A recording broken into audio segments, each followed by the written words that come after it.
जनगणना का शुभारंभ हो रहा है, तो इसके लिए क्या-क्या तैयारी की गई है, क्या योजना है, इसमें क्या-क्या होना है? आज उत्तर प्रदेश में जनगणना 2027 के प्रथम चरण जो कि स्वगणना है उसका शुभारंभ हुआ है। 7 मई से 21 मई तक यह चलेगा। इसमें सुविधा यह है कि हम घर बैठे अपनी जनगणना से संबंधित जानकारी खुद फीड कर सकते हैं, तो हमारी सही जानकारी हम उसमें ससमय अपनी सुविधा से भर सकें। इस क्रम में हमने 1 से 6 मई तक अभियान चलाया, जिसमें ग्राम पंचायतों में चौपालें लगाई गई, शहरों में डुग्गी पिटवा करके और गाड़ियों के माध्यम से साउंड वगैरह के माध्यम से हमने एडवर्टीजमेंट किया, लोगों को जानकारी दी, समूह सखियों को जानकारी दी, छोटे छोटे वीडियोस और क्लिप सबको भेजे गए जिससे उन्हें जानकारी हो जाए। और आज डीपीआरसी में लगभग 1000 लोगों ने साथ में बैठ करके ये स्वगणना जब शुरू हुई है उसको शुरुआत मार्क करने के लिए साथ में स्वगणना की है। और जब हमने पूछा तो आंगनबाड़ी की महिलाएं हैं, समूह से संबंधित हैं, आम जन है, उनका कहना था कि वो 10 से 15 मिनट में अपनी स्वगणना करके उन्होंने सारी जानकारी उसमें दे दी। और हम सबका यही अनुरोध है कि जितने भी लोग हैं स्वगणना करें, अपनी जानकारी सही सही भरें और इस देश की जनगणना 2027 का हिस्सा बनें।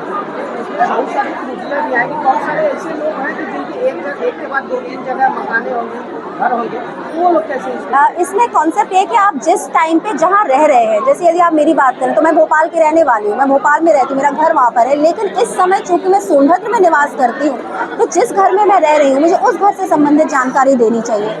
जब आपके इन्यूमरेटर्स आएंगे वो आपके उस घर में हो सकता है जिनके 2 से 3 घर हो, तो किसी घर में कोई किराएदार रह रहा हो तो उस किराएदार से संबंधित जानकारी भर दी जाएगी। हो सकता है कोई घर खाली हो तो उसमें एक लिख दिया जाएगा कि मकान है परंतु उसमें कोई निवास नहीं कर रहा है। तो इस तरह की जानकारी जो उस समय सही है उसको भर दे रहा है। तो आप जहाँ कहीं भी जिस समय पर हैं उससे संबंधित जानकारी भरें। ये तो मैडम व्यक्तिगत करना होगी। मेरा सवाल ये है कि जैसे आप भोपाल से हैं, यहाँ रह रही हैं, अगर आपका मकान वहाँ है तो उस मकान की गणना कैसे है? उस मकान की गणना चूंकि मेरे माता पिता वहाँ रहते हैं तो उसमें वो अपना लिखेंगे कि वहाँ पर 3 लोग निवास कर रहे हैं। मैं अपना यहाँ पर चूंकि मैं सीडीओ आवास में रहती हूँ तो मैं उस अपनी जनगणना जब स्वगणना की जानकारी भरूंगी तो मैं उससे संबंधित जानकारी भरूंगी। 2-3 मकान और होंगे तो कोई भी व्यक्ति एक समय पर 2 मकान में नहीं रह सकता, तो वो मकान की गणना तो होगी जब इन्यूमरेटर जाएगा। अभी तो हम व्यक्तिगत अपना भर रहे हैं, लेकिन जब इन्यूमरेटर जाएंगे जो कि 22 मई से शुरू होगा तो वो हाउस टू हाउस करेंगे, वो हर एक घर का सूचीकरण करेंगे, उसको सूचीबद्ध करेंगे और उससे संबंधित जानकारी भरेंगे। इसमें कितनी सहूलियतें हैं और कितनी परेशानियां हैं? स्वगणना में तो देखिए बहुत सहूलियत है क्योंकि हर व्यक्ति को अपने से संबंधित सामान्य जानकारी पता होती है कि उसके घर में कितने लोग रहते हैं, कितने कमरे हैं, छत किस मटेरियल की बनी है, दीवार किस मटेरियल की बनी है, पेयजल का स्रोत क्या है, इस संबंधित में जो जानकारी है तो दे सकते हैं। जो कि अपने ही मोबाइल फ़ोन से आपको करना है तो आप बैठे बैठे घर पे भी कर सकते हैं, तो बहुत सहूलियत है। और जो इन्यूमरेटर है जो बाद में जाएंगे उनको भी वो पूरी जानकारी भरी हुई मिलेगी, तो उनको सिर्फ जाकर के वहाँ वेरीफाई करना होगा और उसको ओके करना होगा, तो उनके लिए भी सहूलियत है। और जो आपने कहा परेशानी है, तो इसमें कोई विशेष परेशानी नहीं है। हाँ, जिन घरों में कोई निवास नहीं कर रहा है या उस तरह के मकान है तो वो जब 22 मई से घर घर सर्वेक्षण शुरू होगा तो उसमें भर दिए जाएंगे। और फायदे भी होंगे?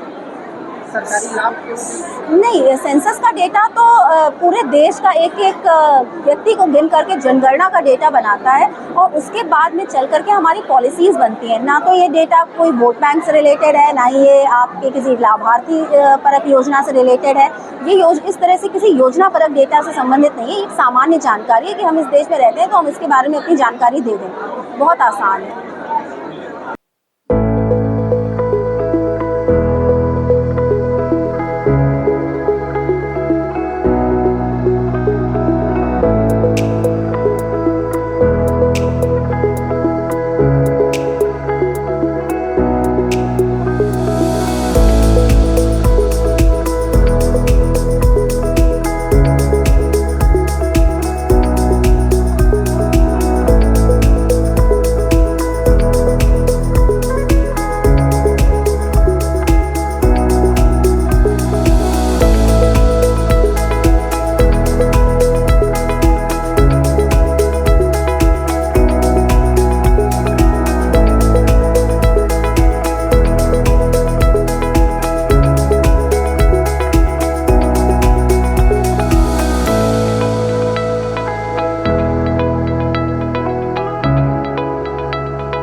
एबीपी गंगा, खबर आपकी, जुबान आपकी।